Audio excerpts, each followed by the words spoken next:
பெரியவா சரணம். பெரியவா வானொலியின் மாலை நிகழ்ச்சிகள் ஆரம்பமாகின்றன. இன்றைய எமது நிகழ்ச்சிகள் நித்திய குரு பாதுகா பூஜா, ஸ்ரீ ரா கணபதி அவர்கள் எழுதிய புத்தகத்தின் ஒளிவடிவம், ஆன்மீக உரை, மகா பெரியவா மகிமை, உபன்யாசம். பெரியவா சரணம். பெரியவா சரணம். அடுத்த நிகழ்ச்சி நித்திய குரு பாதுகா பூஜை.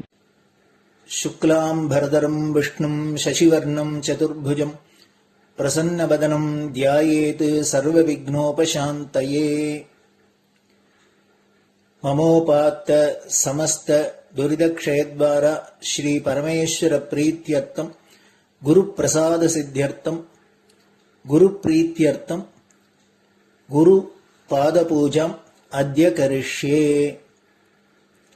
गुरुर्ब्रह्मा गुरुर्विष्णुर्गुरुर्देवो महेश्वरः गुरुः साक्षात् परब्रह्म तस्मै श्रीगुरवे नमः। अपारकरुणासिन्धुं ज्ञानदं शान्तरूपिणं श्रीचन्द्रशेखरगुरुं प्रणमामि मुदान्वहम्।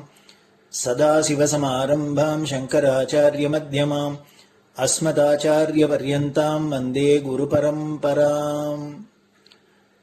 எல்லோரும் குருவை பெரிவாளை தியானம் பண்ணிண்டு அர்ச்சனை பண்ணுவோம். அஷ்டோத்திரம். பெரியவா அஷ்டோத்திரம் பல அஷ்டோத்திரங்கள் இருக்கு. அதுல எளிமையா சுலபமா எது இருக்கோ அதை நான் இப்ப சொல்றேன்.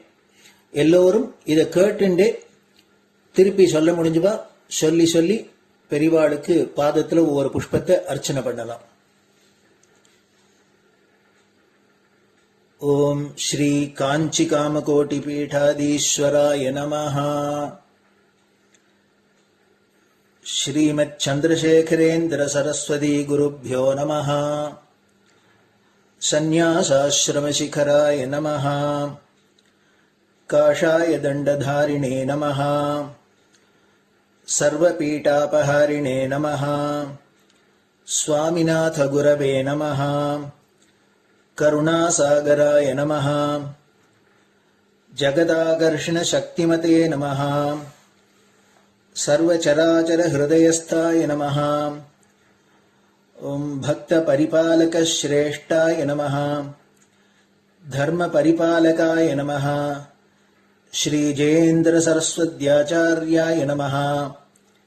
श्री विजयेन्द्र सरस्वती पूजिताय नमः. शिवशक्ति स्वरूपाय नमः. भक्ताभीष्ट प्रदायकाय नमः. ब्रह्मण्य पोषकाय नमः. ब्रह्म विष्णु शिवैक्य स्वरूपाय नमः. कांची क्षेत्रवासाय नमः. कैलाश शिखरवासाय नमः. स्वधर्म परिपोषकाय नमः. चातुर्वर्ण संरक्षकाय नमः. लोकरक्षण संकल्पाय नमः. ओम ब्रह्मनिष्ठापराय नमः. सर्वपापहराय नमः. धर्मरक्षक संतुष्टाय नमः. भक्तार्पितधन स्वीकर्त्रे नमः. सर्वोपनिषत् सारज्ञाय नमः. सर्वशास्त्रगम्याय नमः. सर्वलोक पितामहाय नमः. भक्ताभीष्ट प्रदायकाय नमः. ब्रह्मण्य पोषकाय नमः. नानाविध पुष्पार्चितपताय नमः. रुद्राक्ष क्रीडधारिणे नमः. भस्मोद्दोलित विग्रहाय नमः. सर्वज्ञाय नमः. सर्वचराचर व्यापकाय नमः. अनेक शिष्य परिपालकाय नमः. मनश्चाञ्चल्य निवर्तकाय नमः. अभयहस्ताय नमः. भयापहाय नमः. यज्ञपुरुषाय नमः. यज्ञानुष्ठान रुचिप्रदाय नमः. यज्ञसम्पन्नाय नमः. यज्ञसहायकाय नमः. यज्ञफलदाय नमः. यज्ञप्रियाय नमः. उपमानरहिताय नमः. स्फटिक तुलसी रुद्राक्ष हारधारिणे नमः. चातुर्वर्ण समदृष्टये नमः. ऋग्यजुस्साम अथर्वणादि चतुर्वेद संरक्षकाय नमः. दक्षिणामूर्तिस्वरूपाय नमः जाग्रत् स्वप्न सुषुप्ति अवस्थातीताय नमः कोटिसूर्यतुल्यतेजोमय शरीराय नमः साधुसङ्गसंरक्षकाय नमः अश्वगज गोपूजा निर्वर्तकाय नमः गुरुपादुकपूजातुरन्तराय नमः कनकाभिषिक्ताय नमः स्वर्णबिल्वदलपूजिताय नमः सर्वजीवमोक्षदाय नमः मूकवाक्ताननिपुणाय नमः नेत्रदीक्षादानाय नमः द्वादशलिङ्गस्थापकाय नमः गानरसप्रियाय नमः ब्रह्मज्ञानोपदेशकाय नमः सकलकलासिद्धिताय नमः चातुर्वर्ण्यपूजिताय नमः अनेकभाषासम्भाषण कोविताय नमः अष्टसिद्धिप्रदायकाय नमः ओम श्री शारदामठसुस्थिताय नमः नित्यान्नदानसुप्रीताय नमः प्रार्थनामात्रसुलभाय नमः पादयात्राप्रियाय नमः नानाविधमतपण्डिताय नमः श्रुतिस्मृतिपुराणज्ञाय नमः देवयक्षकिन्नरकिंपुरुषपूज्याय नमः श्रवणानन्दकरकीर्तये नमः दर्शनानन्दाय नमः अद्वैतानन्दभरिताय नमः अव्याजकरुणामूर्तये नमः शैव वैष्णवादिमान्याय नमः श्रीशङ्कराचार्याय नमः दण्डकमण्डलोहस्ताय नमः वीणामृदङ्गसकलवाद्यनाथस्वरूपाय नमः रामकथारसिकाय नमः वेदवेदाङ्ग आगमादिसकलकलासतस्प्रवर्तकाय नमः हृदयगुहाशयाय नमः शतरुद्रीयवर्णितस्वरूपाय नमः केदारेश्वरनाथाय नमः अविद्यानाशकाय नमः निष्कामकर्मोपदेशकाय नमः लघुभक्तिमार्गोपदेशकाय नमः लिङ्गस्वरूपाय नमः सालग्रामसूक्ष्मस्वरूपाय नमः कालड्यां शङ्करकीर्तिस्तम्भनिर्माणकर्त्रे नमः जितेन्द्रियाय नमः शरणागतवत्सलाय नमः श्रीशैलशिखरवासाय नमः डमरुकनादविनोदाय नमः वृषभारूढाय नमः दुर्मदनाशकाय नमः आभिचारिकदोषहर्त्रे नमः मिताहाराय नमः मृत्युविमोचकशक्त्याय नमः श्रीचक्रार्चनतत्पराय नमः दासानुग्रहकारकाय नमः अनुराधानक्षत्रजाताय नमः सर्वलोकख्यातशीलाय नमः वेङ्कटेश्वरचरणपद्मषट्पदाय नमः श्री महात्रिपुरसुन्दरी समेत श्री चन्द्रमौलीश्वर पूजाप्रियाय नमः श्रीमच्चन्द्रशेखरेन्द्र सरस्वती सद्गुरु परब्रह्मणे नमः गुरुभ्यो नमः परमगुरुभ्यो नमः परमेष्टिगुरुभ्यो नमः परात्परगुरुभ्यो नमः गुरुपरम्पराभ्यां नमः गुरुपादुकाभ्यां नमो नमः. அடுத்தது ஊதுபத்தி இருந்தா அதை காமிச்சு தூபம், நெய் தீபம் இருந்தா காமிச்சு அதை நெய் தீபம் தீபம் காமிச்சுட்டு நைவேத்தியம் வெத்தலைப்பாக்கு பழம் இதுலேருந்து ஆரம்பிச்சு அவளுக்கு எது சௌரியமோ அதுபடி நைவேத்தியம் பண்ணலாம். அதுக்கு அடுத்தது கற்பூர ஹாரத்தி பண்ணி எல்லோரும் பிரதட்சிண நமஸ்காரம் பண்ணி பெரியவாள்கிட்ட பிரார்த்தனை பண்ணிண்டு எல்லோரும் க்ஷேமமா இருக்கணும், லோகம் பரம மங்களமா சௌக்கியமா இருக்கணும், எல்லோரும் வியாதி வெக்க இல்லாத ஆயுராரோக்கிய ஐஸ்வர்யத்தோட சாந்தம் அமைதியோட ஞான வைராக்கியத்தோட எல்லோரும் நல்லவர்களாயிருந்து நன்மையை அடையணும்னு பிரார்த்தனை பண்ணி இந்த பூஜையை தினம் செய்யலாம். குரு பிரம்மா குருர் விஷ்ணுர் குருர் தேவோ மகேஸ்வரः குரு சாட்சாத் பரபிரம்ம தஸ்மை ஸ்ரீ குரவே நமஹ. அபார கருணா சிந்தும் ஞானதம் சாந்தரூபிணம் ஸ்ரீ சந்திரசேகர குரும் பிரணமாமி முதான்வகம். சதாசிவசமாரம்பாம் சங்கராச்சாரிய மத்யமாம் அஸ்மதாச்சாரிய பர்யந்தாம் வந்தே குரு பரம்பராம். குரு பாத பூஜை நிறைவடைஞ்சது. பெரியவா சரணம். பெரியவா சரணம். பெரியவா வானொலியில் நேயர்கள் அடுத்து கேட்க இருப்பது ஸ்ரீ ரா கணபதி அவர்கள் எழுதிய புத்தகத்தின் ஒளி வடிவம். அளிப்பவர் ஸ்ரீமதி உமா சங்கர் அவர்கள். தேனினும் இனிய சொல்லான் தீச்சுடர் மேனி கொண்டான் ஊனுயிர்க்கு உயிரதான ஒன்றினைக் கலந்து நின்றான் ஏனினிக் கவலை நெஞ்சே இன்றுனக் அருள் செய்தான் இஞ்ஞானவான் காமகோட்டி நாதனை நம்புவோமே. ஜெய ஜெய சங்கர, ஹரஹர சங்கர. மகா பெரியவாளின் பல்வேறு உபன்யாசங்களிலிருந்து ரா கணபதி அண்ணா தெய்வத்தின் குரல் என்ற பெயரில் தொகுத்து அளித்த 7 பாகங்களின் முதல் பாகத்தின் அடுத்த பகுதி. கண்ணன் சொன்னான், கம்பனும் சொன்னான். ஆத்மாதான் எல்லாவற்றுக்கும் ஆதாரம். ஆனால் அதுவே அவற்றை கடந்திருக்கிறது என்றால் அதெப்படி என்று தோன்றுகிறது. குழப்பமாயிருக்கிறது. ஸ்ரீ கிருஷ்ண பரமாத்மா கீதையில் இம்மாதிரி பல தினசாக குழப்பி குழப்பி பிறகு ஒரேயடியாக தெள்ளத் தெளிவாக பண்ணிவிடுவார். நான் எல்லா பொருட்களிலும் இருக்கிறேன், எல்லா பொருட்களும் என்னிடத்தில் இருக்கின்றன என்று கீதையில் ஓரிடத்தில் ஸ்ரீ கிருஷ்ண பகவான் கூறுகிறார். யோமாம் பஷ்யதி சர்வத்ர சர்வம்சமயி பஷ்யதி.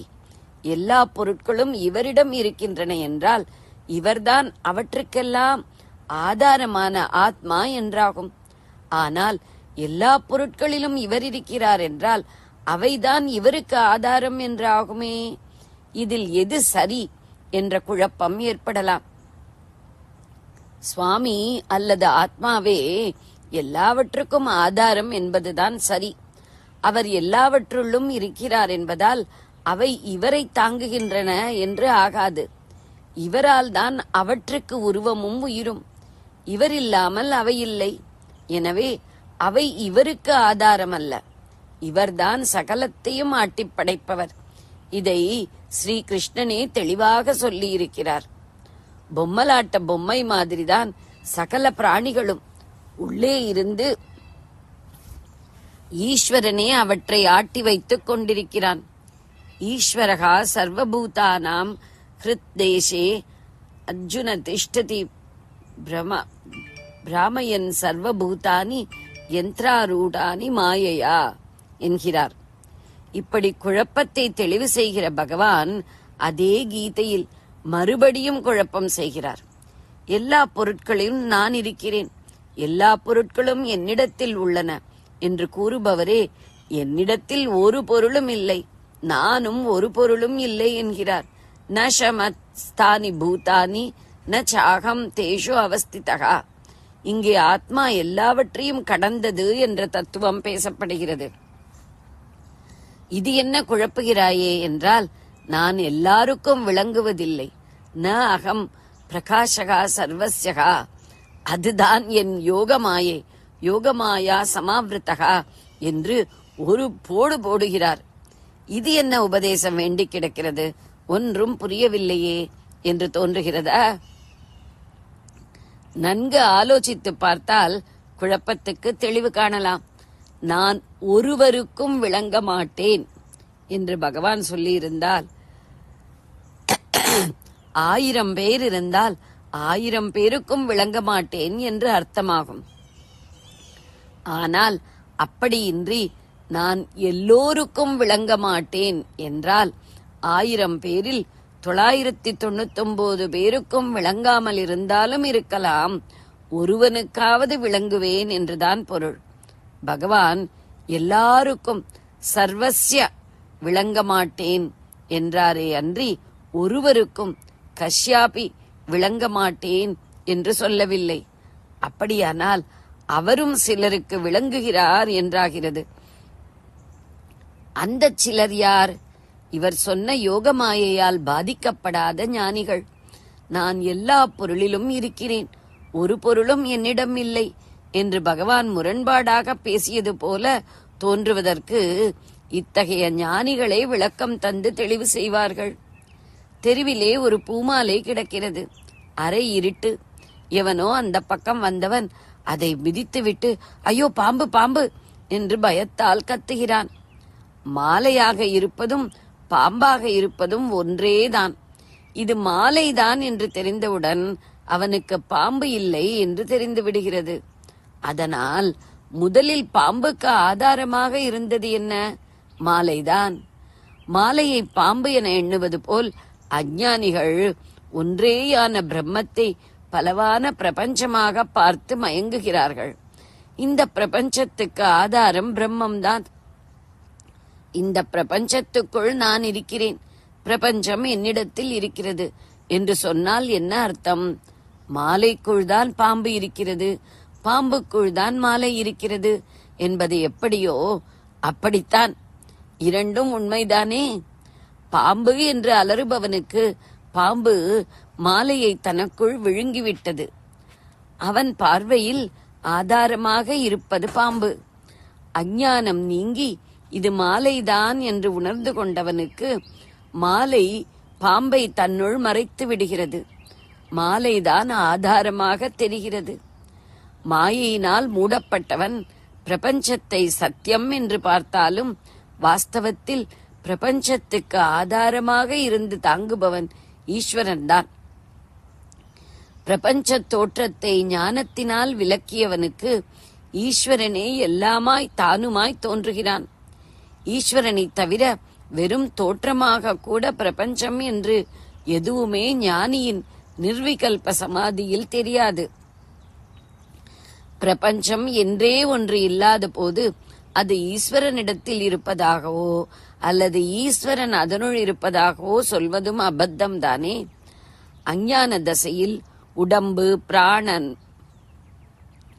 மனசு, அறிவு என்றெல்லாம் தெரிகின்றன. ஞானம் வந்தால் ஆத்மானந்தம் ஸ்புரிக்கிற போது இது எல்லாவற்றையும் கடந்துதான் அந்த நிலை வருகிறது. இதனால்தான் ஸ்ரீகிருஷ்ண பகவான் முடிந்த முடிவான ஞான நிலையில் நின்று, என்னிடத்திலும் பொருட்கள் இல்லை, நானும் பொருட்களிடத்தில் இல்லை என்று கூறிவிட்டார்.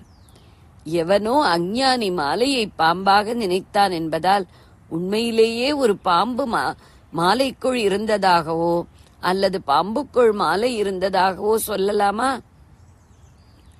கம்பர் சுந்தரகாண்டத்தில் இதைத்தான் சொல்லுகிறார். அலங்கலில் தோன்றும் பொய்மை அரவு என பூதம் ஐந்தும் விளங்கிய விகாரப்பாட்டின் வேறுபாடுற்ற வீக்கம் கலங்குவதெவரைக் கண்டால் அவர் என்பர் கைவிலேதி இலங்கையில் பொருதாரன்றே மறைகளுக்கு இறுதியாவார். அலங்கல் என்றால் மாலை, அரவு என்றால் பாம்பு. அலங்கலில் தோன்றும் பொய்மை அரவு, மாலையில் தோன்றும் பாம்பு என்ற பொய்யான எண்ணம். இதுபோல பஞ்சபூதங்கள் ஒன்று சேர்ந்து பொய்யான பிரபஞ்சம் என்ற வீக்கமாகி மயக்குகிறதே, அது யாரைக் கண்டால் விலகிப் போய் மாலையான ஈஸ்வரன் மட்டும் தெரியுமோ அந்த மாயா நாசகனான பரமாத்மாதான் ராமச்சந்திரமூர்த்தி என்றார். நம்மாழ்வாரை பற்றி ஷடகோபரந்தாதி பாடின பரம வைஷ்ணவரான கம்பர் பரமாத்ம ஸ்வரூபத்தை இப்படி ஸ்வச்சமான அத்வைத பாஷையில் சொல்கிறார். ஜெய ஜெய சங்கர, ஹரஹர சங்கர. பெரியவா சரணம். இந்நிகழ்ச்சியின் அடுத்த பகுதி நாளை மாலை இதே நேரத்தில் ஒளிபரப்பாகும். பெரியவா சரணம். பெரியவா சரணம். பெரியவா வானொலியில் நேயர்கள் அடுத்து கேட்க இருப்பது திரு கவிக்கண்ணன் அவர்களின் ஆன்மீக உரை. பெரியவா சரணம். ராம் ராம். ஸ்ரீ குருப்யோ நம. ஜெய ஜெய சங்கர, ஹர ஹர சங்கர. பெரியவா வானொலி நேயர்கள் அனைவருக்கும், மகா பெரியவாவுடைய பக்தர்கள் அனைவருக்கும் அடியேன் கவிக்கண்ணனின் அன்பு கலந்த நல்வாழ்த்துக்கள். ராம் ராம். ஜெய ஜெய சங்கர, ஹர ஹர சங்கர. ஸ்ரீ குருப்யோ நம. சமீபத்தில் ஒரு நண்பர் ஒருத்தர் வந்திருந்தார். வந்து என்கிட்ட சொன்னார், உங்களுக்கு வந்து ஒரு ஆனர் பண்ணலாம்னு இருக்கோம். எதுக்கு ஆனர் பண்ணணும் அப்படின்ட்டு. நல்ல நீங்க பெரியவாள் டிவோட்டி ஆக்கள், நிறைய கவிதைகள்லாம் அதுல நிறைய லெக்சர்ஸ்லாம் கொடுக்குற பெரியவாள்லாம் பத்தி நிறைய சொல்றேன். உங்களுக்கு ஏதாவது ஒரு ஆனர் பண்ணணும் அப்படின்னு நினைக்கிறேன். அவர் சொன்னேன், நான் சொன்னேன், எனக்கு பெரிய ஆனர் மகாபெரிய வாயால கவிக்கண்ணன் பேர் வச்சு அமுச்சுட்டார். இதை விட ஒரு பெருசா வந்து எனக்கு எதுவுமே தேவையில்லை. இதுக்கு மேல வந்து பெரியவாளை காட்டிலும் பெரியவாளை யாராவது பார்க்க முடியுமா? பார்க்க முடியாது. அப்படி யாராவது இருந்தாக்க அவன் ஏதாவது ஆனர் பண்ணா அது ஒத்துக்கிறதுல ஒரு நியாயம் இருக்கு. பெரியவாளை விட பெரியவா ஒத்துரம் கிடையாது. இன்னொன்னு, எனக்கு என்ன வேணும்? ஒண்ணுமே வேண்டாம், எல்லாம் நிறைவா கொடுத்திருக்காரு. மன நிறைவு இருக்கு.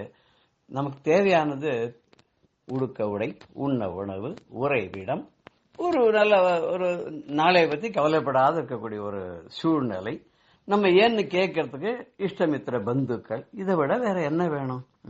இத்தனையும் நமக்கு இருந்தா மாத்திரம் போறாது, நமக்கு எந்த தொந்தரவும் இல்லாத, கஷ்டமும் இல்லாத இருக்கணும். அப்படி இருக்கும்போது அவர் அப்புறம் கிளம்பி போயிட்டார். சரி, இது ஒன்றும் மசீர ஆள் இல்லை போடுறக்கு, வேஸ்ட்ன்னு போயிட்டார் அவர். அப்புறம் எனக்கு தோணுச்சு, என் மனசை பார்த்து கேட்டேன். என்ன கேட்டேன்னு தெரியுமா? நான் என் மனசை பார்த்து,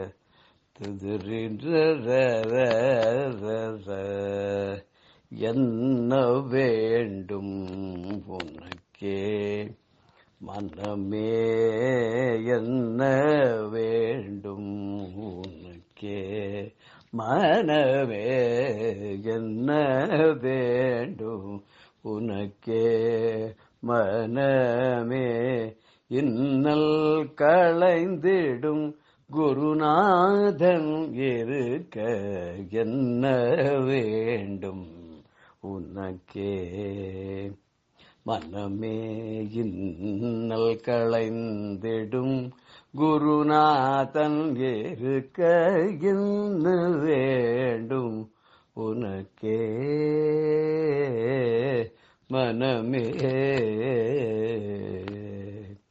கண்ணலின் இனியவர் கனிவு மிக்கவர், கண்ணலின் இனியவர் கனிவு மிக்கவர், தன்னடி சேர்ந்தார்க்கு திருவருள் புரிந்திட, தன்னடி சேர்ந்தார்க்கு திருவருள் புரிந்திட என்ன வேண்டும் உனக்கே.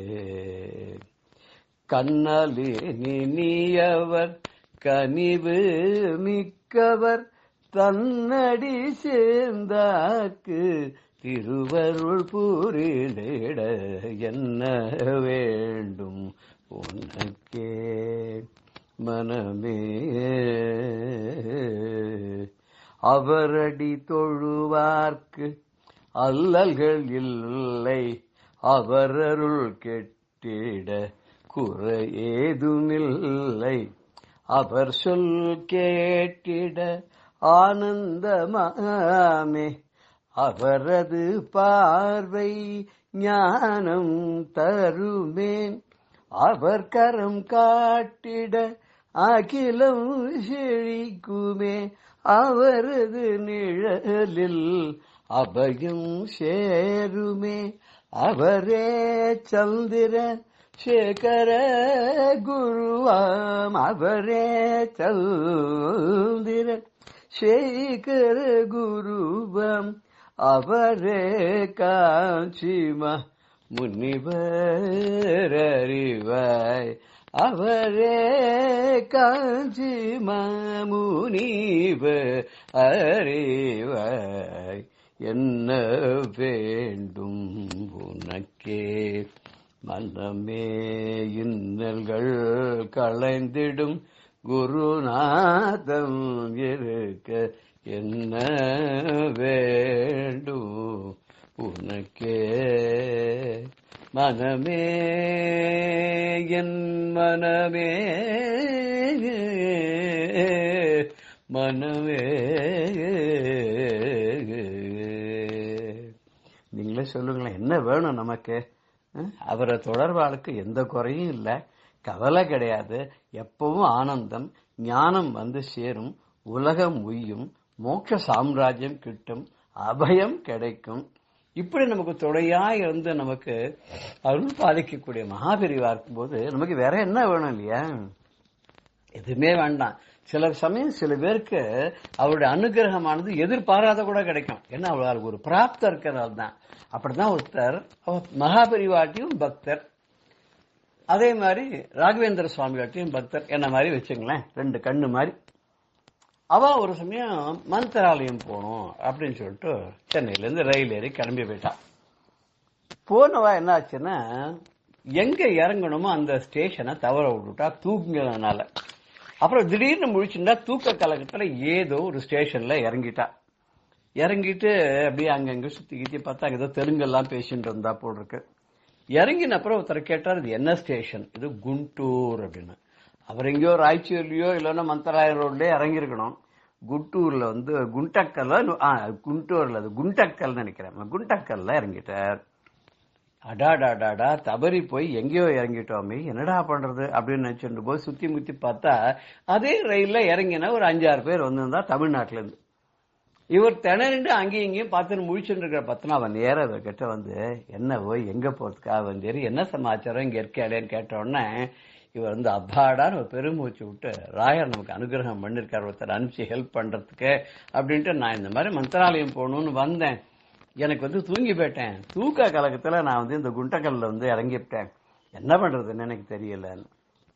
அவ சொன்ன, நாங்களுமே மந்திராலயம் போற பிளான் இருக்கு, இப்ப நாங்க நேரம் இங்க இறங்கி இங்கே பக்கத்துல இருந்து கொஞ்சம் தூரம் போனாக்க ஒரு கிராமத்துல மகாபெரிவா வந்து கேம்ப் பண்ணிருக்கா, இங்க முகாமிட்டு இருக்கா, நாங்க வந்து பெரியவாளை தரிசனம் பண்றதுக்கு போனோம், நீங்க வந்து ஒண்ணு பண்ணுங்க, எங்களோடயே வாங்க, மகாபெரிவா தரிசனத்தை பண்ணிட்டு அப்புறம் நம்ம எல்லாரும் சேர்ந்து இங்க இருந்து மந்திராலயத்துக்கு ஒன்னா போறோம், நாங்களும் உங்களோட வரோம். உடனே இந்த மனுஷனுக்கு கேட்கலாமா, ஒரு கல்லுல 2 மாங்கான்னு வாழ, அது மாதிரி கரும்பு திங்க கூலியா, சரின்னு அவரோட கிளம்பி போயிட்டார். அங்க போய் பெரியவா தரிசனத்துக்காக காத்துன்னு இருக்கா.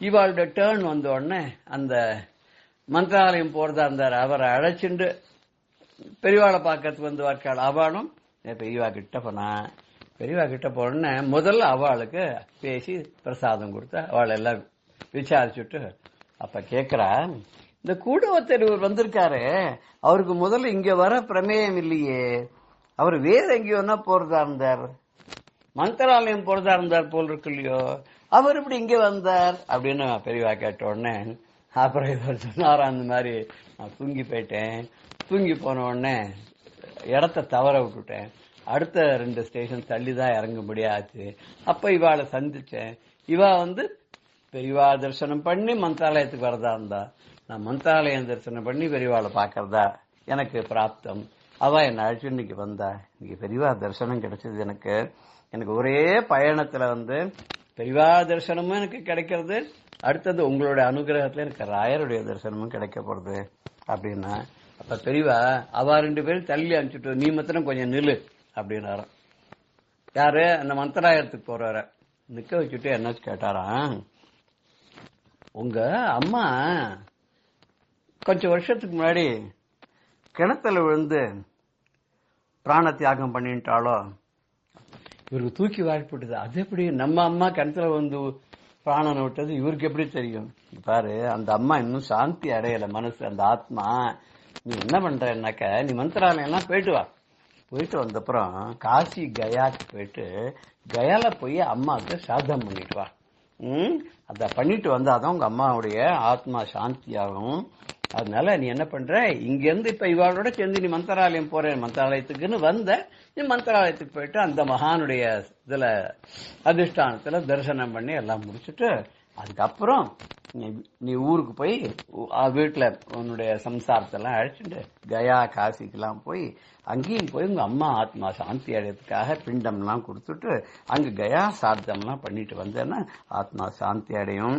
அதனால நீ கண்டிப்பா அதை செய்யறியா அப்படின்னு கேட்டோன்னே அவருக்கு பேரானந்தம், கண்ணில் தாராதாரியா தண்ணீர் பெருக, பெரியவாளை பார்த்ததுனால எப்பேற்பட்ட பாக்கியம் எனக்கு, மந்திராலய தரிசனத்தோட பெரியவா தரிசனத்தோட கயாக்கு போய் இந்த ஒரு காரியம் பண்ணி அம்மாவை கரையேற்றக்கூடிய ஒரு பாக்கியம் எனக்கு பெரியவா கொடுத்துட்டாரு. ரொம்ப சந்தோஷப்பட்டாராம். நம்ம மகா பெரியவார்கால ஒருத்தரை தவறுதலா வேற ஒரு ஸ்டேஷன்ல இறக்க வச்சு அவரை தங்கிட்ட வரவழைச்சு இந்த சமாச்சாரத்தை அவர்கிட்ட சொல்லி அவரோட தாயாருக்கு நல்ல கதி கிடைக்கிறதுக்கு அவர்கள் பண்றாருன்னா நம்ம கேட்காதையே கொடுக்கக்கூடிய கருணை மாமுகில்யா. மழை கேட்காததானே பெய்யறது. இந்த கருணை முகில் மேல வரும்போது எங்கேருந்து எப்ப எங்க போறதுன்னு தெரியாது. எந்த ஊருக்கு பாக்கியமோ அந்த ஊர்ல பெய்யற மாதிரி யாருக்கு பாக்கியமோ அப்படி நம்ம பெரியவாங்கிற கருணை மாமுகில் இருக்கு. அதுவும் கருணைங்கிற அருளை நமக்கெல்லாம் பொழியும். நம்ம எல்லாருக்கும் என்றென்றும் அவருடைய அருள் நிரந்தரமாக கிடைக்க பிரார்த்தனை செய்து ஜெய ஜெய சங்கர ஹர ஹர சங்கர ஸ்ரீ குருபியோ நம. சர்வே ஜனா சுகினோ பவந்து. ராம் ராம். பெரியவா சரணம். இந்நிகழ்ச்சியின் அடுத்த பகுதி நாளை மாலை இதே நேரத்தில் ஒளிபரப்பாகும். பெரியவா சரணம். பெரியவா சரணம். அடுத்த நிகழ்ச்சி மகா பெரியவா மகிமை உபன்யாசம். வழங்குபவர் பிரம்மஸ்ரீ கணேச சர்மா அவர்கள். அபார கருணா சிந்தும் ஞானதம் சாந்தரூபிணம் ஸ்ரீ சந்திரசேகரகுரும் பிரணமாமி முதான்பகம். 1967 வருஷம் காஞ்சி மகாபிரிவாளும் ஸ்ரீ ஜெயேந்திர சரஸ்வதி சுவாமிகளோட சாதுர்மாசியத்துக்கு ராஜமன்றியில் இருந்தா. கோதாவரி நதி தீரத்தில். அது புஷ்கரமாக வேறு இருந்ததுனால ரொம்ப கோலாகலமாக இருந்தது. ஒரு நாளைக்கு ஒரு பௌர்ணமியில் பெரியவா என்ன பண்ணா, கோதாவரியில் போய் ஸ்நானம் பண்ணிவிட்டு அங்கேயே ஆத்ம பூஜை எல்லாம் பண்ணி அங்கே என்ன பண்ணா, சந்திர அந்த ஒளியில பௌர்ணமி அன்னைக்கு முழு சந்திரன் பூர்ண சந்திரன் இருக்கும் இல்லையா, அந்த சந்திர ஒளியில உட்கார்ந்துட்டு பெரியவா அம்பாள் சாஸ்திரநாம பாராயணம் பண்றது இது மாதிரிலாம் பண்ணுவா. அப்படி இந்த கோதாவரி கரையில நதிக்கரையில உட்காந்து பண்ணிட்டு இருக்கா. இப்படி பெரியவா பண்ணினோன்னு எல்லாம் பக்த ஜனங்கள்லாம் சுத்தி தீவிர உட்காந்து எல்லாம் கூட்டமா இருக்கா. பெரியவா அந்த ஜபத்தெல்லாம் முடிச்சுட்டு அந்த வந்த பக்தாள்ல நீலா சுப்பிரமணியம் அப்படின்னு ஒரு அம்மா. இந்த அம்மா மெட்ராஸ்ல இருந்தா. குடும்பமே எல்லாரும் பெரியவாள்கிட்ட ரொம்ப பக்தி, பரமபக்தி. இந்த அம்மாவும் எங்க பெரியவா இருந்தாலும் போய் தரிசனம் பண்ணக்கூடியவோ. இவா தியாக பிரம்மம் சிஷ்ய பரம்பரையை சேர்ந்தவா. தியாகராஜ சுவாமிகளோட சிஷ்யர் உமையாள்புரம் கிருஷ்ணாபாகவதர் அப்படின்னு, உமையாள்புரம் சுந்தரபாகவதர் கிருஷ்ணாபாகவதர் அப்படின்னு 2 பேர். அதில் இந்த கிருஷ்ணாபாகவதர் வம்சத்துல வந்தவர் தியாகராமன் அப்படின்னு, அவரோட பொண்ணுதான் இந்த நீலாங்கிற அம்மா. அந்த பரம்பரையே தியாக பிரம்ம சிஷ்ய பரம்பரையா இருந்ததுனால இவாளுக்கு எல்லாருக்கும் வீட்டுல சங்கீதம் உண்டு. சங்கீதத்துல நன்னா பெரிய வித்வான்கள். இந்த நீலாவும் நன்னா வீணை வாசிப்பா. இந்த நீலாவோட அப்பா தியாகராமன், அவரும் பெரிய வீண வித்வான். இவெல்லாம் இப்படி இருக்கிறதுனால அவ அப்பா நாள்லேருந்தே பெரியவாள்கிட்ட போய் தரிசனம் பண்றது. எப்போ இவா போனாலும் அந்த உமையாள்புரம் கிருஷ்ணாபாகவதர் பரம்பரை தியாகராஜ சுவாமிகளோட நேர் சிஷ்ய பரம்பரை அப்படிங்கிறதுனாலேயே இவாள்கிட்ட வீணை வாசிக்க சொல்லி பாட சொல்லம் பெரியவா ரொம்ப கேட்டு ஆனந்தப்பட்டு ரசிச்சுட்டு இருப்பா. இந்த கோதாவரியில உட்கார்ந்து இருக்கிறதே பெரியவா என்ன பண்ணினா, பௌர்ணமி சந்திரன் குழுன்னு இருக்கு, நதி தீரமா இருக்கு. அப்போ இந்த நீலாட்ட சொல்லி நீ வீணை எடுத்துன்னு வந்து வீணை வாசி அப்படின்னா. இப்படி போறதெல்லாம் வீணை வாசிக்க சொல்லி பெரியவா சொல்லி இந்த அம்மாவும் வாசிச்சு கைங்கரியம் பண்ணிக்கா. அதே மாதிரி சந்திரமௌலீஸ்வரர் பூஜை நடக்கிறது, இந்த அம்மா வீணை கைங்கரியம் பண்றது எல்லாம் நடந்துட்டு இருக்கு. அந்த ஏகாந்தமான சூழ்நிலைக்கும் நதி தீரத்துக்கும் கோதாவரி கரைக்கும் பெரியவா சந்நிதிக்கும் பூர்ண சந்திரன் அந்த ஒளிக்கும் இந்த பக்த கூட்டங்களுக்கு நடுப்புற இந்த வீணாகானம் பண்றது அப்படி தேவகானமா கந்தர்வகானமா இருந்தது. இந்த அம்மா வீணையெல்லாம் வாசிச்சா. இப்படி வீணையெல்லாம் வாசிச்சு கேட்டுனதுக்கு அப்புறம் பெரியவா வீணையோட மகத்துவத்தை பத்தி பெரியவா ஒரு சின்ன உபன்யாசம்னு சொல்லலாம் பண்ணினா. இந்த வாத்தியங்கள்ல வீணை அப்படிங்கிறது ரொம்ப தெய்வீகமான வாத்தியம். அதுக்கு வேதாந்த ரீதியா இந்த யோக சாஸ்திரத்துல அதுக்கு பல உதாரணங்கள்லாம் சொல்லப்பட்டிருக்கு. அது எவ்வளவு தத்துவார்த்தம் நிறைஞ்சது அப்படின்லாம் இந்த வீணா வாத்தியத்துக்கே சொல்றா. தேவதைகள்ல பார்த்தீங்கன்னா வித்யக்கு அதிதேவதையான சரஸ்வதி எப்படி இருக்கான்னு கையில வீணை எங்கேயுமா தான் இருக்காங்கிற நாரதர் தும்புருங்கிற மகரிஷி இப்படி எல்லாம் யாரை பார்த்தாலும் தேவர்கள் எல்லாமே இந்த வீணாநாதத்துல வாங்கி இருக்கா, வீணையை கையில வச்சுட்டு இருக்கா, வீணை வாசிச்சுட்டு இருக்கா அப்படி எல்லாம் சொல்லப்படுறது. அப்படி ஒரு உயர்ந்த வாத்தியம், தெய்வீகமான வாத்தியம் இந்த வீணைங்கிறது. இந்த வீணையோட பெருமையும் அந்த வீணாநாதத்தினால நமக்கு எப்படி எல்லாம் ஆத்மானுபவம் கிடைக்கிறது அப்படி எல்லாம் பெரியவா எடுத்து சொன்னா. யாக்ஞவல்கியன்கிற மகரிஷி சொல்றாரே, மோட்சத்துக்கு சுலபமான வழி என்ன அப்படின்னார். அப்பிரயத்னேன அப்படிங்கிற, நீனே பிரயத்தனம் பண்ணாத அந்த பிரம்மானந்தத்தை ஆத்மானுபவத்தை எப்போ அடையலாம்னார். கையில ஒரு வீணையை வச்சுட்டு சுதி சுத்தமா லய சுத்தமா நாம வீணாகானம் பண்ண ஆரம்பிச்சிட்டோம்னா அப்பிரயத்னேன மோட்சம் கிடைச்சிடும் அப்படிங்கிற. அப்படின்னா அந்த சங்கீதம் நாதோபாசனைங்கிறது அவ்வளவு சுலபமான மார்க்கமா இருக்கு, எளிய மார்க்கமா இருக்கு. அதனாலதான் நமக்கு இந்த சங்கீதத்தையும் அதோட பெருமையும் வளர்க்கறதுக்கு மகான்கள்லாம் ஈஸ்வரன் எல்லாமே அவதாரம் பண்ணி நமக்கு இந்த சங்கீதத்தை வளர்த்து கொடுத்துருக்கா அப்படின்னு தெரியுது. இதெல்லாம் பெரியவா ரொம்ப விவரமா சொல்லி இந்த வீணையை பத்தி இந்த பெருமையெல்லாம் சொல்லிவிட்டு கடைசியில சொன்னா, அப்பேற்பட்ட தெய்வீகமான இசை இது, தெய்வீகமான வாத்தியம், இத விற்கப்படாது அப்படின்னா. விற்கப்படாதுன்னா என்ன? அதுக்கு பல அர்த்தம். அப்ப பெரியவா சொல்றதை சொன்னா, யாருக்கானும் சொல்லி கொடுத்தாக்க காசு வாங்கிட்டு சொல்லி கொடுக்கப்படாது. காசு வாங்கிட்டு சொல்லி கொடுத்தோன்னா அந்த வித்தியை வித்ததா தானே ஆகும்.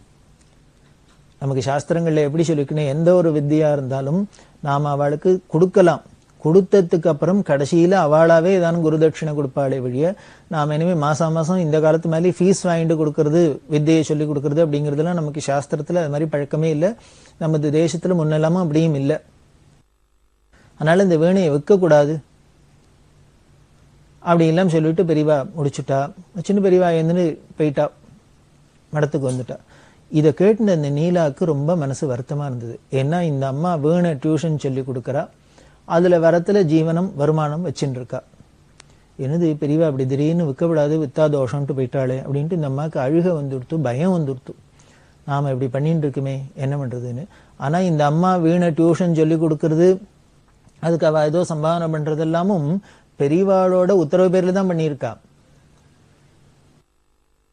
இந்த அம்மாவாவே பண்ணல, பெரியவாளோட உத்தரவு பேர்ல தான் பண்ணியிருக்கா. பெரியவா ஒரு தரம் சொன்னா, அதாவது இவாளுக்கு ஒரு தியாக பிரம்ம சிஷ்ய பரம்பரையா இருக்கு. இந்த அம்மா வீணையில பெரிய விதூஷகியா இருக்கா, எல்லாம் பண்ணியிருக்கா. இந்த வித்வத்தை வச்சுட்டு ஒரு சில இடங்களை கச்சேரி எல்லாம் பண்ணியிருந்தா. அதுக்கப்புறம் பெரியவா இது தெரிஞ்சுன்னு, நீ போய் கச்சேரி எல்லாம் பண்ண வேண்டாம், ஈஸ்வரார்ப்பணமா வீட்டுல பூஜை பண்ணிட்டு அம்பாளுக்கு வீணாங்கானம் பண்ணிட்டு ஆனந்த பட்டு அப்படின்னு சொல்லிவிட்டா. அதுக்கப்புறம் கச்சேரிக்கு போறதெல்லாம் விட்டுவிட்டா. அதுக்கப்புறம் பெரியவா சொன்னா, நீ யாருக்கானு கத்துக் கொடுக்கணும்னா வீடு வீடா போய் நீ கத்துக் கொடுக்கப்படாது. அதாவது என்ன, நீ போய் அந்தன போய் வீடு வீடா போய் சொல்லிக் கொடுக்க வேண்டாம் அப்படின்னா. அப்ப என்ன பண்ணலான்னு, யாரானு வந்து உங்ககிட்ட கத்துக்கணும்னு ஆசைப்பட்டு இதோட பெருமை தெரிஞ்சு உன்னோட வித்வத் தெரிஞ்சு உன்னை வந்து நாடி வந்து வீட்டுல வந்து சொல்லிக்கிறேன்னா அவளுக்கு சொல்லிக் கொடு அப்படின்னா. இது பெரியவா உத்தரவு தான். நீனாவே போய் நான் சொல்லித்தரேன்னு எங்கேயும் போக வேண்டாம். யாரானும் வந்து உங்ககிட்ட கேட்டா சொல்லி கொடுத்தா சொல்லிண்டா சொல்லிக் கொடு.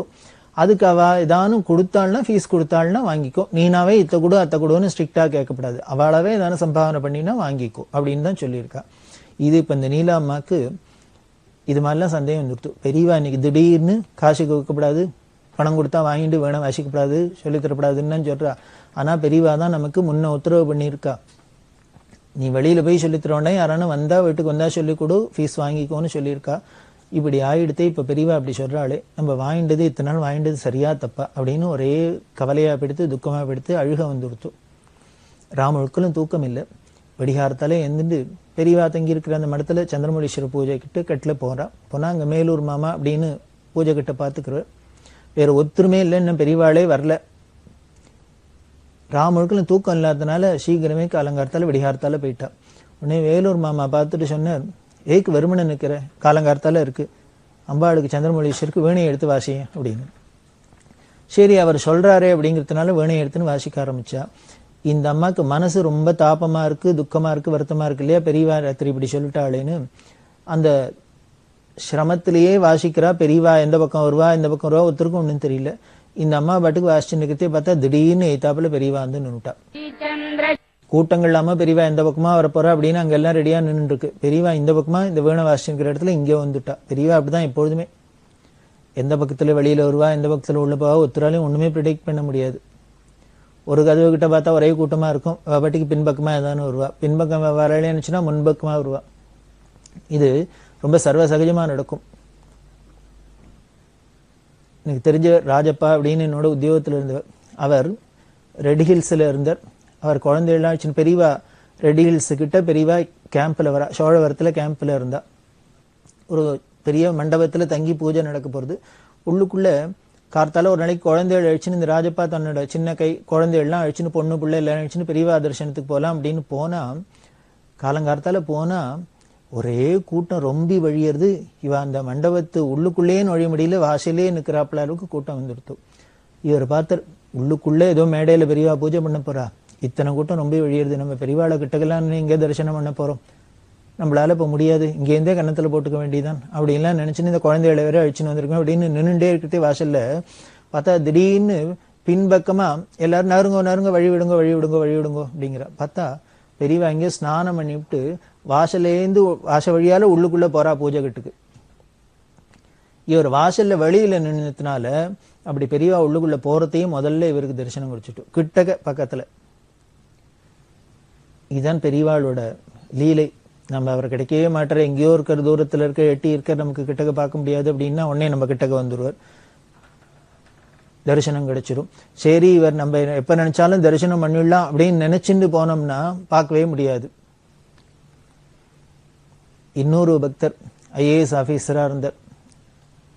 அவர் என்ன பண்ணார், அடிக்கடி மடத்துக்கு வருவார், கைங்கரியெல்லாம் பண்றவர், பெரியவா சொல்லி பல கைங்கரியெல்லாம் பண்ணியிருக்கார். அவர் ஆபீஸ்ல ஒரு ஃப்ரெண்டு சொன்னார், எனக்கு பெரியவாளை தரிசனம் பண்ணணும்னு ஆசையா இருக்கு அப்படின்னா, அவருடைய இது என்ன பெரிய காரியம், என்னோட வா ஃபர்ஸ்ட் கிளாஸா தரிசனம் பண்ணலாம் அப்படின்னு அவர் சொல்லி அழிச்சுன்னு வந்தார். காஞ்சிபுரத்துக்கு வந்தா பெரியவா தேனம்பாக்கத்துல இருக்கா அப்படின்னா அங்க போனாக்க பெரியவா காணும். இந்த அழிச்சுன்னு வரத்துக்கு முன்னால அந்த வந்த பக்தர், ஆசைப்பட்ட பக்தர் என்ன சொன்னார், நாளைக்கு நீங்க காஞ்சிபுரம் போற, உங்களோட வந்தா சீக்கிரம் தரிசனம் பண்ணலாம், ஆனா நான் சாயந்தரம் 4 மணிக்குள்ள வந்துடணும், இங்க மெட்ராஸ்க்கு வந்து நான் அதுக்கப்புறம் ஊருக்கு போகணும், எனக்கு அதனால அதுக்குள்ள போயிட்டு வரலான்னா நான் உங்களோட வரேன் அப்படின்னார். அதுக்கு இந்த ஐஏஎஸ் ஆஃபீஸர், அதெல்லாம் என்னையா, கரெக்டாக நம்ம இங்கேருந்து 10 மணிக்கு கிளம்பினோம்னா 12 மணிக்கு அங்கே போகலாம், உடனே தரிசனம் பண்ணிட்டு அங்கே சாப்பிட்டுட்டு 1 மணி 2 மணிக்குள்ளே இங்கே திரும்பி வந்துடலாம், என்னோட வர உனக்கு என்ன கவலை அப்படின்னு சொல்லி அழிச்சுன்னு வந்திருக்கார். இங்கே தேனம்பாக்கத்தில் வந்தால் பெரியவா இல்லை, எங்கேயோ கரெக்டால கிளம்பி போனா அப்படின்னா, எங்கே போனான்னா தெரியல, ஏதோ உபனிஷத் பிரம்மேந்திர மடத்துக்கு போயிருக்காளோ என்னமோ அப்படின்னா, இன்னும் பெரியவா சொல்லிட்டா போவா. நேரம் உடனே அங்கே போனாக்க அங்கே சொன்னா இல்லை இல்லை வந்தா வந்துட்டு உடனே எங்கேயோ இந்த பக்கம் போனா, எங்கே போயிருப்பான் தெரியல, கீழம்பி போயிருப்பா போல இருக்கு அப்படின்னு உடனே கீழம்பிக்கு துரத்தின்னு போனா. அங்கே வந்து பார்த்தா இல்லை இங்கே வரப்போறான்னு சொன்னா, ஆனால் வரல, எங்கே போயிருக்கான்னு தெரில அப்படின்னு உடனே மடத்துக்கு வந்தா. இப்படி சுத்தர தேனம்பாக்கமாச்சு, உபனிஷத் பிரம்மேந்திராள் மடம் ஆச்சு, கீழம்பியாச்சு, இப்போ காஞ்சிபுரம் மடத்துக்கு வந்தாச்சு. அதாவது கிழக்க மேற்க தெற்க வடக்க 4 திக்கும் சுத்தியாச்சு. இப்போ மணி கிட்டத்தட்ட 1 மணி ஆயிடுத்து. பெரியவா எங்க இருக்கானே வேற பவுட்ஸே தெரியல. இந்த ஐஏஎஸ் ஆபீசருக்கு ரொம்ப தர்ம சங்கடமா போயிடுத்து. அழிச்சுன்னு வந்த நண்பர்கிட்ட வேற சொல்லி ஜம்பமா சொல்லிட்டு அழிச்சணும், என்னோட வர உனக்கு என்னையா டான்டான்னு தரிசனம் கிடைச்சணும் அப்படின்னா, இப்போ காஞ்சிபுரம் முழுக்கலும் சுத்த விடுறா, பெரியவா எங்க இருக்கானே கண்டுபிடிக்க முடியல, கண்டுபிடிச்சுன்னா தரிசனம் பண்ணணும். இவருக்கோ திரும்பி 4 மணிக்குள்ள ஊருக்கு வரணும்னு வேற சொல்லியிருக்கார்.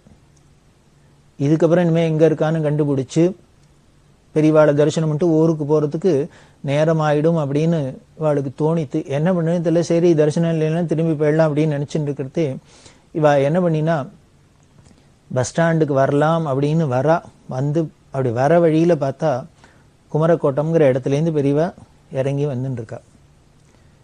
பார்த்தோன்னு இவன் உடனே திடீர்னு போனா, நமஸ்காரம் பண்ணினா, தரிசனம் ஆயிடுத்து. தரிசனம் ஆனோன்னு பெரியவா முதல்ல கேட்குற கேள்வி, தேடின்னு ரொம்ப அலைஞ்சுட்டியோ அப்படின்னு இந்த ஐஏஎஸ் ஆஃபீஸர்கிட்ட கேட்குறா. அவருக்கு ஒரே கண்ணால் தண்ணி தண்ணியாக வந்துடுத்து, தரதரையாக தண்ணி வந்து, மன்னிச்சுக்கணும் மன்னிச்சுக்கணும், நான் ஏதோ மனசுக்குள்ளே ஒரு பெருமிதம் அடைஞ்சுட்டேன், நேற்றுக்கு அவர்கிட்ட சொன்னதுக்கு என்னோட வந்தா உனக்கு என்னையா டான்டான்னு தரிசனம் பண்ணலாம் அப்படின்னு நினைச்சுன்னு சொல்லிட்டு வந்ததுக்கு இங்கே பெரியவா இந்த அலைய விட்டுட்டா. இது எதுக்கு சரி அப்படின்னு, நம்ம எங்கேயோ உள்ளுக்குள்ள அங்கதானே இருக்க போறா, நமக்கு தரிசனம் கிடைக்காது அப்படின்னு நினைச்சுட்டு இருக்கிற ராஜப்பாக்கு பின்னாலேயே வந்து நின்றுடு நறு பின்னாலே வந்து முதல்ல தரிசனம் கொடுக்கறதா இருக்கும். நம்மளோட வந்தா நம்ம முதல்ல தரிசனம் பண்ணலாம் அப்படின்னு நினைச்சுட்டா அவ எங்க இருக்கானே தெரியாத ஒரு முக்கெல்லாம் அலையிறாப்புலையும் இருக்கும். அதனால அவ எப்படி நம்மளை கிட்டக்கு அழிச்சுன்னு வந்து தரிசனம் கொடுக்கறதோ இல்லை விளக்குறதோ எல்லாமே அவளோட சங்கல்பம் அப்படின்னு தெரியுது. இதுல நமக்கு என்னென்ன, நம்மளோட பாவம் இல்லாத நமக்கு நிஜமான பக்தி இருந்துன்னா போறோம், நம்ம ஒன்றும் அங்கே பெருமைப்படுறதுக்கோ கர்வப்படுறதுக்கோ எதுவும் இல்லை. அப்படி ஒரு சௌலபிய மூர்த்தி. அதை போலதான் இந்த வேண நீலாக்கும் இப்ப என்ன பண்ணினான்னு, பெரியவா சொல்லி தான் எல்லாம் பண்ணியிருக்கு, ஆனா இன்னைக்கு பெரியவா இப்படி சொல்லிட்டாளே அப்படின்னு நினைச்சுண்டு சந்திரமௌலீஸ்வரர் சன்னிதியில் வேண வாசிச்சுட்டே இருக்கிறதையே பெரியவா நேரா அங்க வந்துட்டா. ஜனங்கள்லாம் வெளியில எங்கேயோ காத்துட்டு இருக்கு.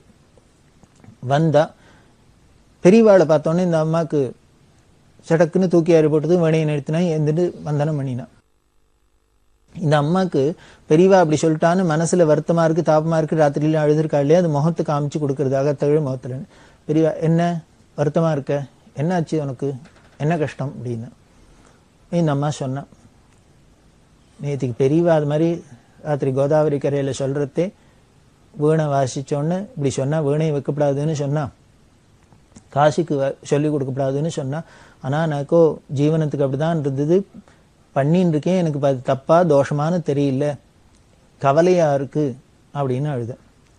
பெரியவா சொன்னா, நான் சொல்லி தானே நீ பண்ற அப்படின்னு. ஆமா பெரியவா உத்தரவு பண்ணி தான் சொன்னா. நான் என்ன உத்தரவு பண்ணேன்னு, நீனாவே போய் யாருக்கும் நான் சொல்லித்தரேன், இப்போ இந்த பணம் கொடுங்க அந்த பணம் கொடுங்கன்னு கேட்காத சொல்லாத. யாரானும் வீடு தேடி வந்து நான் கத்துக்கிறேன்னு சொன்னாக்க கத்துக்கொடு, அவ ஏதானும் கொடுத்தாக்க வாங்கிக்கோன்னு சொன்னேன். ஏன்னா இந்த அம்மாவுக்கு அது ஜீவனத்துக்கு ரொம்ப முக்கியமா இருந்ததுனால வாங்கிக்கோன்னு சொன்னேன். அப்போ நான் சொல்லிதானே நீ பண்ற, அப்புறம் உனக்கு என்ன கவலை, அதுல என்ன லாபலன்னா இருந்தாலும் நான் பாத்துக்கிறேன், நீ கவலைப்படாது. உன் ஜீவனத்துக்கு அது ஒரு வழியா இருக்கு, அதனால நான் சொல்லித்தானே பண்ற, அதனால ஒரு பாவம் இல்லை, அது அப்படி இருந்ததுன்னா நான் பாத்துக்கிறேன், கவலைப்படாது, நீ அப்படியே பண்ணிட்டு அப்படின்னு ஆறுதல் சொன்னா. இது அந்த அம்மாக்கு இப்பதான் மனசுல இருந்த அந்த பயம் பீதி போய் தெளிவு ஏற்பட்டது. ஒருத்தர் ரிட்டையர் ஆயிட்டார், ஏதோ உத்தியோகத்துல இருந்து ரிட்டையர் ஆயிட்டார், ஒன்றும் பெருசா ஒன்றும் வசதி எல்லாம் இல்லை.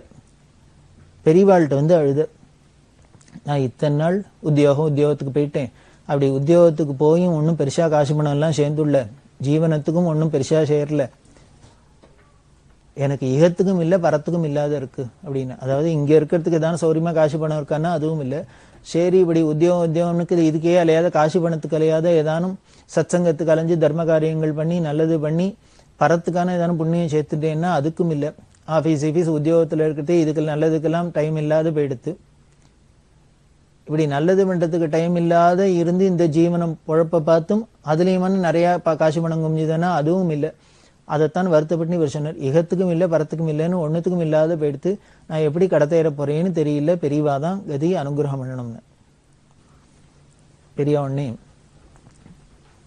பெரிய அவர்கிட்ட சொன்னா, அதனால என்ன கவலைப்படாத, நீ ஒண்ணு பண்ணு, ஒரு காவேரி கரையில ஏதோ எத்தனையோ கிராமங்கள்லாம் இருக்கு, அந்த கிராமத்துல வீடெல்லாம் அக்ரஹாரத்துல எல்லா இடத்துலயும் வீடெல்லாம் இருக்கு. அவ அந்த இருந்தவாள்லாம் என்ன பண்ணிட்டா, உத்தியோகம் தான் பட்டணத்துக்கெல்லாம் போயிட்டா, அந்த வீடெல்லாம் அப்படியே கிடக்கு, பழடைஞ்சுன்னு கிடக்கு.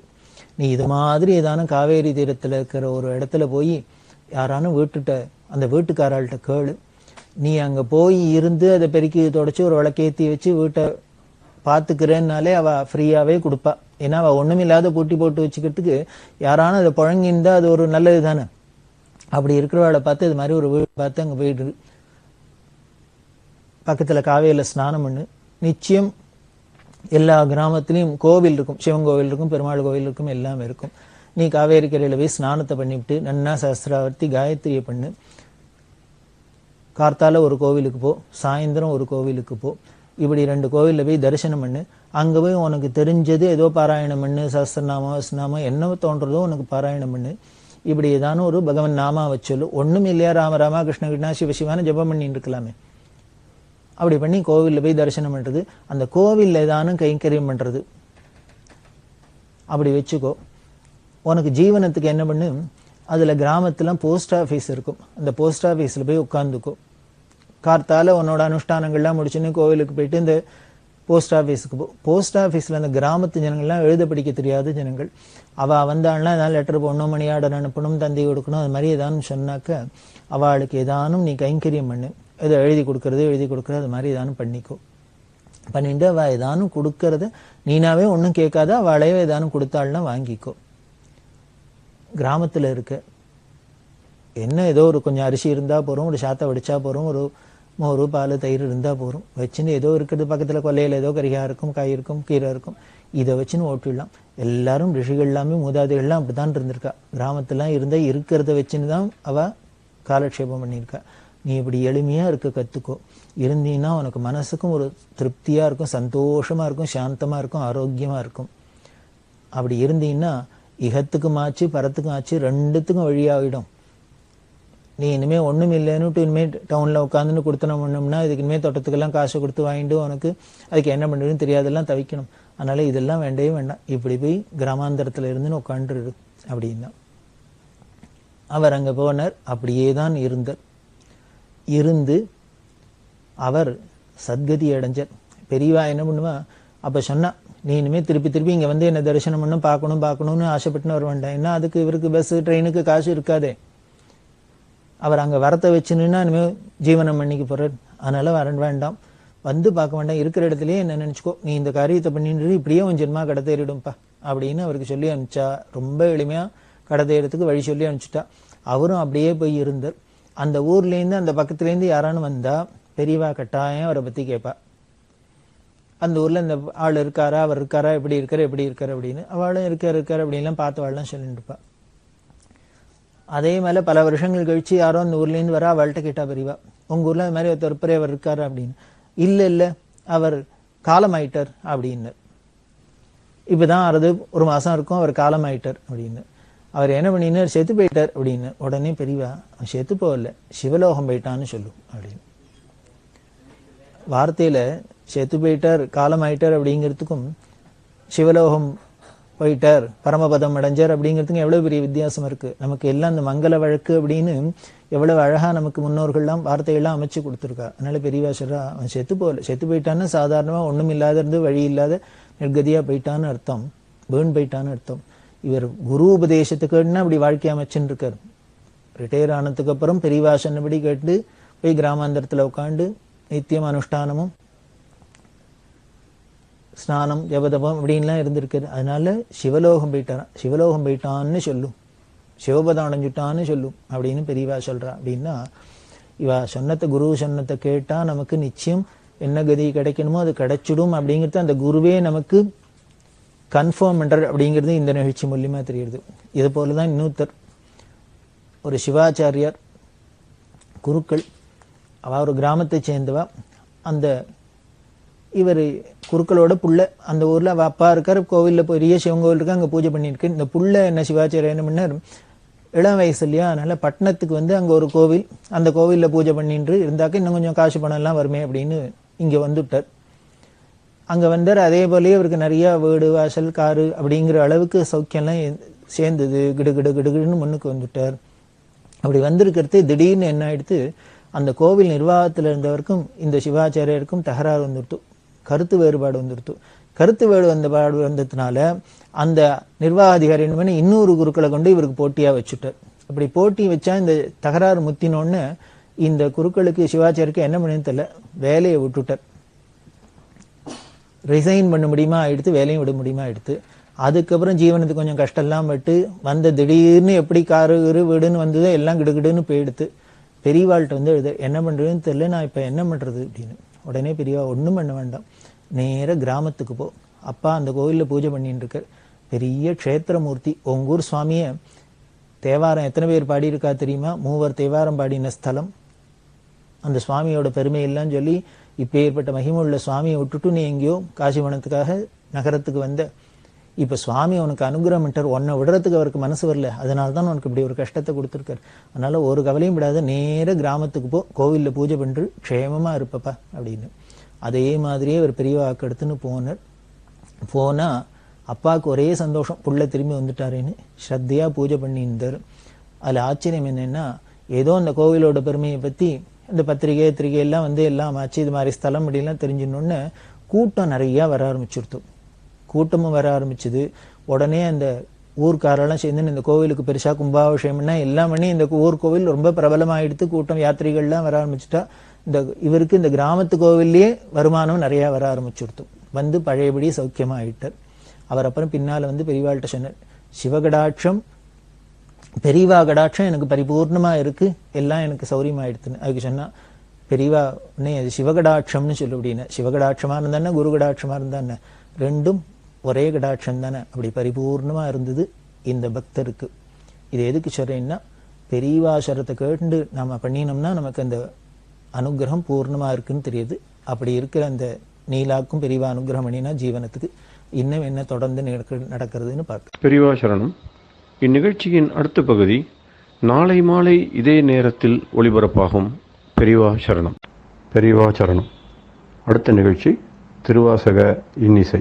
வழங்குபவர் ஸ்ரீ சத்குருநாத தேசிகர் அவர்கள். பெரியவா சரணம். திருச்சிற்றம்பலம். ஆனந்தத்து அழுந்தல். புணர்ப்பதொக்க எந்த என்னை ஆண்டு பூண நோக்கினாய், புணர்ப்பதன்றிதென்ற போது நின்னுடன் நிதாம், புணர்ப்பதாக அன்றிதாக அன்பு நின் கழற்கணே, புணர்ப்பதாக அங்க நாள புங்கமான போகமே. போகம் வேண்டி வேண்டிலேன்,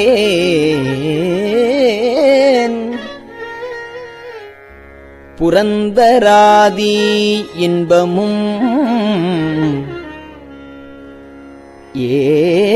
ஏகனின் கழல் இணையலாதிலேன் என் எம்பிரான். ஆகம் விண்டு கம்பம் வந்து குஞ்சி அஞ்சலிக்கணே,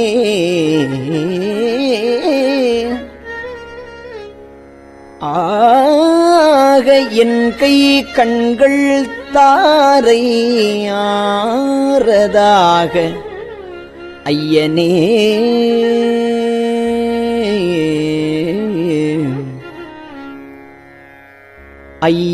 ஐயனின்னது அல்லது இல்லை மற்றோர் பற்று வஞ்சனேன், பொய் கலந்தது அல்லதில்லை பொய்மையேன் என் எம்பிரான். மை கலந்த கண்ணி பங்க வந்து நின் கழற்கணே, மெய் கலந்த அன்பரு அன்பு, மெய் கலந்த அன்பரு அன்பு எனக்கும் ஆக வேண்டுமே. மெய் கலந்த அன்பரு அன்பு எனக்கும் ஆக வேண்டுமே.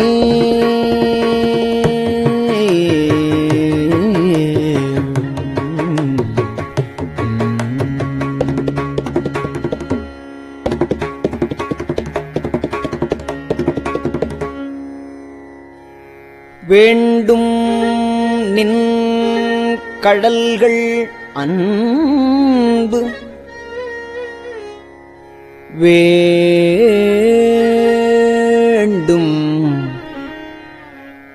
நின் கடல்கள் அன்பு,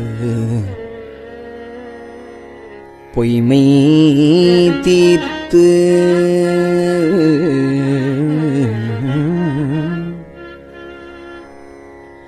மெய்மையே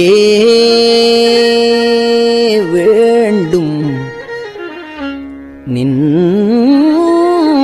கழல்கள் அன்பு, பொய்மை தீர்த்து மெய்மையே ஆண்டு கொண்டு நாயினேனை ஆவ என்று அருளு நீ.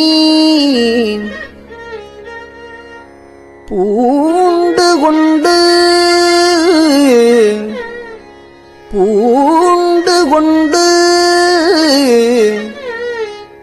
அடியனேனும் போற்றி போற்றி என்றும் என்றும்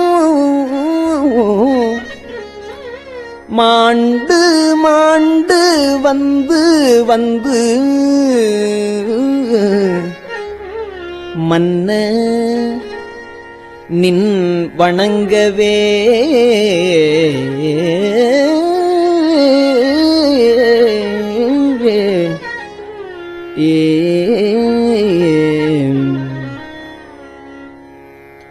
வணங்கும் நின்னை மண்ணும் விண்ணும் வேதம் நான்கும் ஓலமிட்டு உணங்கு நின்னை எய்தலுற்று மற்று ஒரு உண்மை இன்மையின் வணங்கி யாம் விடங்களேன் வணங்கி யாம் விடங்கள் என்ன வந்து நின்று அருளுதற்கு இணங்கு கொங்கை மங்கை பங்க என்கொலோ நினைப்பதே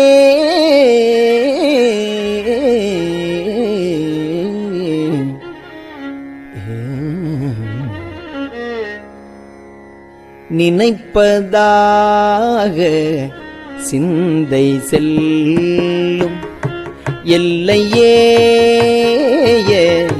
வாக்கினால் தினைத்தனையும் ஆவதில்லை சொல்லலாவ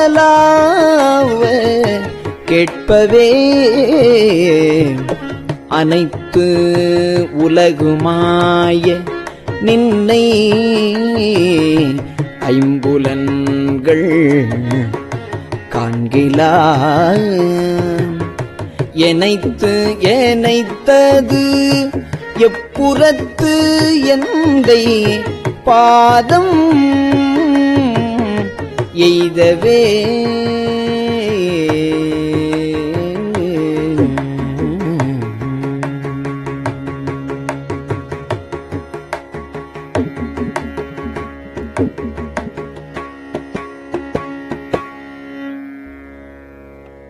எய்தலாவது என்று நின்னை எம்பிரான் இவ்வஞ்சனேற்கு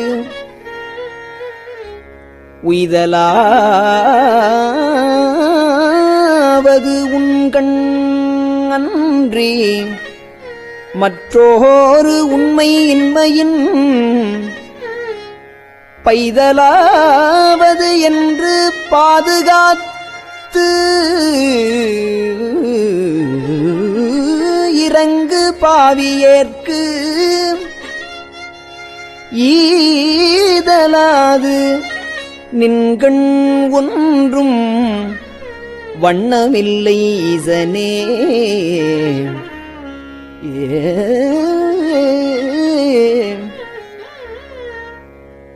ஈசனே நீ அல்லதில்லை இங்கும் அங்கும் என்பதும் பேசினேன் ஓர் பேதமின்மை பேதையேன் என் எம்பிரான் நீசனேனை ஆண்டு கொண்ட நின்மலா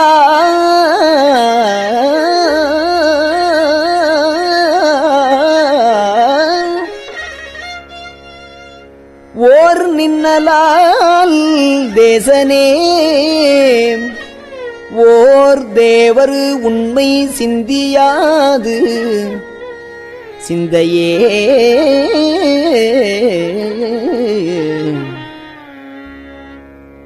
சிந்தை செய்கை கேள்வி வாக்கு சீரில் ஐம்புலன்களால்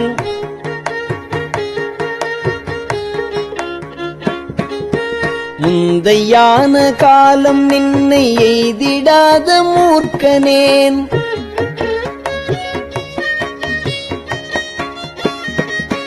வெந்தையா விழிந்திலேல் உள்ளம் வெள்கி விண்டிலேல்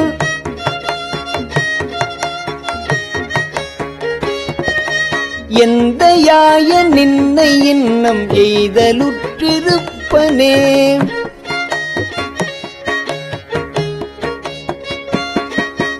இருப்பு நெஞ்ச வஞ்சனேனை ஆண்டு கொண்ட நின்னதாள் இருப்பு நெஞ்ச வஞ்சனேனை ஆண்டு கொண்ட நின்னதாள் கருப்பு மட்டு வாய் மடுத்தனை கலந்து போகவும் நெருப்பு முண்டியானும் உண்டிருந்ததுண்டதாயினும் நெருப்பும் உண்டியானும் உண்டிருந்ததுண்டதாயினும் விருப்பு உண்டு நின்கண் என்கண் என்பதென்ன இச்சையே விருப்புமுண்டு நின்கண் என்கண் என்பதென்ன இச்சையே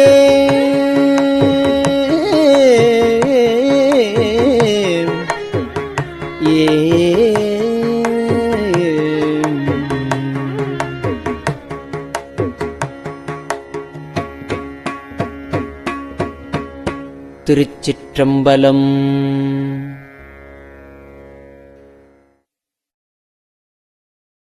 பெரியவா சரணம். இந்நிகழ்ச்சியின் அடுத்த பகுதி நாளை மாலை இதே நேரத்தில் ஒளிபரப்பாகும். பெரியவா சரணம். பெரியவா சரணம். பெரியவா வானொலியின் இன்றைய நிகழ்ச்சிகளின் நிறைவாக திருப்பொன்னூசல் வழங்குபவர் சத்குருநாத தேசிகர் அவர்கள். பெரியவா சரணம். திருச்சிற்றம்பலம். திருப்பொன்னூசல். மாதாடு பாகத்தன் உத்தரகோசமங்கை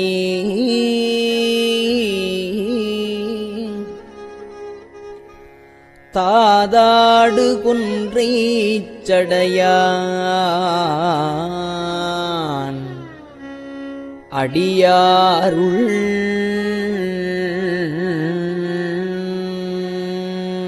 கோதாட்டி நாயேனை ஆட்கொண்டு என் தொல்பிறவி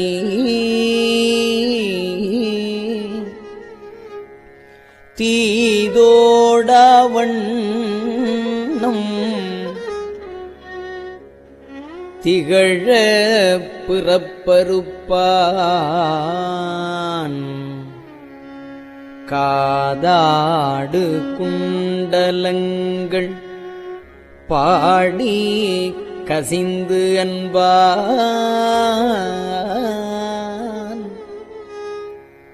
போதாடு பூன்முலையே போதாடு பூன்முலையே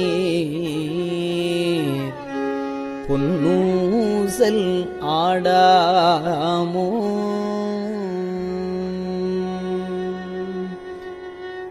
திருச்சிற்றம்பலம். கஞ்சிவய காமாட்சி தன் குழந்தாய் சங்கரரே கஞ்சிவய காமாட்சி தன் குழந்தாய் சங்கரரே குரு சந்திரசேகரரே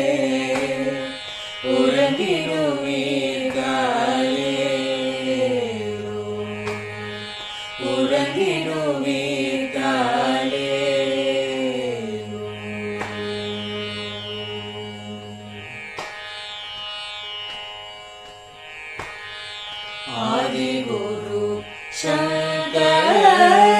சங்கரராய் அன்றொரு நாள் வந்தவரே அறுபத்து எட்டாகும் ஏகபதி காலே ஏழுலகும் பூப்பவரே காப்பவரே கரப்பவரே எல்லோர்க்கும் அருள்பவரே உறங்கிடுவீர்காலே அயனுடனே மாலவனோ தேடிய பொற்பதத்தவரே அருமறைகள் சாற்றும் முயல் மலர்பதமே காலே முக்தி நிலை எய்திடவே சக்தி தரும் சத்குருவே முக்தி நிலை எய்திடவே சக்தி தரும் சத்குருவே நித்தம் எங்கள்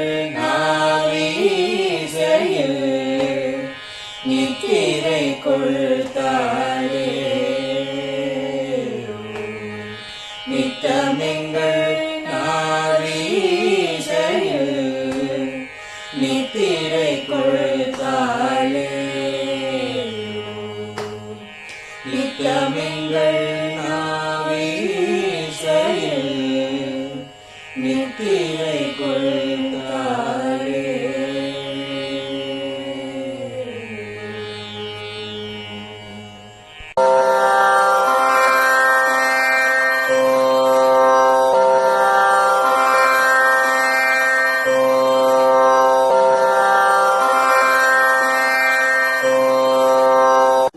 பெரியவாசரணம். பெரியவா வானொலியின் மாலை நிகழ்ச்சிகள் இத்துடன் நிறைவடைகின்றன. எமது அடுத்த ஒளிபரப்பு நாளை காலை இந்திய நேரப்படி 6 மணிக்கு துவங்கும். பெரியவாசரணம்.